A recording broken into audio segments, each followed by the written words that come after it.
Name is Michael Grove, Grove. I'm the fire chief for Little York Fire Department. Chief, tell me a little bit about where are we and what type of scene are you guys working here? At 7 a.m. this morning, we received a call of a possible water rescue. When we arrived on scene, we were advised by construction workers that an excavator had sunk down into a retention pond below the cab. And further talking to them, they said that they were sure that someone was inside the cab when it went down, but was not wearing a seat belt and could not be found. And so at this time, we're missing one worker. And he's presumed at the bottom of this That's pit what we're presuming. We can't do anything until we can make the scene safe.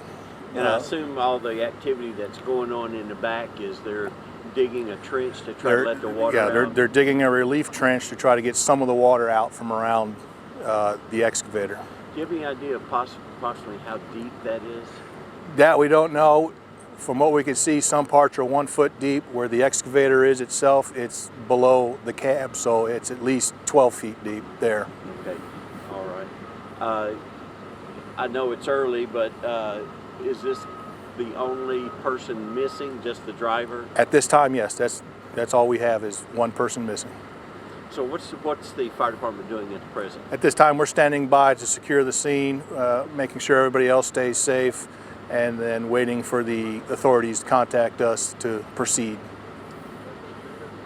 Name and position one more time. Michael Grove, Grove, Fire Chief, Little York Fire Department.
Thank you, Mike.